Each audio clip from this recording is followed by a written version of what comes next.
Hello and welcome to food મંત્ર by Surabhi Vasa. આજે આપણે એક મસ્ત મજાની વાનગી બનાવી લઈએ. આજે આપણે સેવપુરી બનાવવાની છે. સેવપુરી બધાની એકદમ મનપસંદ હોય છે અને આ જે સેવપુરી છે એકદમ અલગ છે. તમે ખૂમચા પર દરેક વખતે સેવપુરી ખાતા હશો જેમાં પૂરીમાં મસાલો ભરી અને ઉપરથી મસાલો છાંટીને આપતા હોય છે, પણ આ જે સેવપુરી છે એનો અંદરનો મસાલો એકદમ અલગ છે. એના માટે મેં અત્યારે ચણા અને કાચા કેળા અથવા ચણા કે બટેટાનો જે મસાલો છે એ મસાલો લીધેલો છે. જો એ હાજર ન હોય તો ફક્ત તમે બાફેલા ચણા અથવા તો બાફેલા મગ અથવા તો બાફેલા બટેટા કે બાફેલા કાચા કેળા પણ લઈ શકો છો. અને એની સાથે બુંદી એડ કરી દઈશું. લગભગ 5 કપ જેટલી મોડી બુંદી એડ કરવાની છે. બંને વસ્તુને મિક્સ કરી લઈશું. અત્યારે મેં આ જે છે એ ચટણી તૈયાર કરેલી છે. આ આમચૂર અને ગોળની ચટણી તૈયાર કરેલી છે. આ જ ચટણી એની અંદર તૈયાર કરીને એડ કરવામાં આવે છે. આપણે લગભગ 1 ચમચી જેટલી ચટણી એડ કરી દઈશું.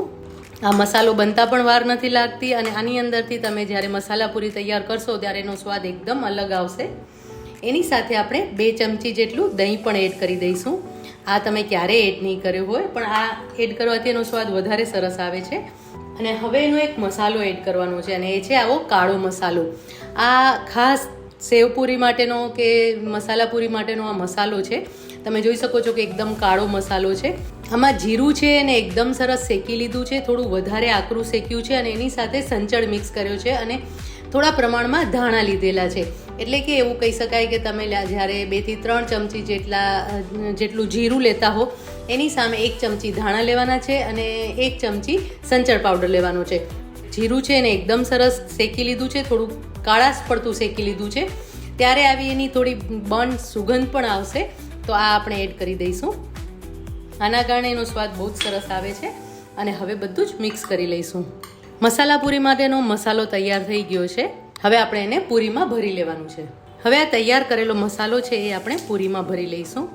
પૂરીમાં મસાલો સરસ ભરાઈ ગયો છે. હવે ઉપરથી ફરી થોડું દહીં એડ કરી દઈશું.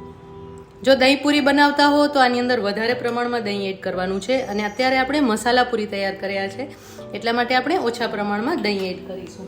હવે ઉપર સેવ,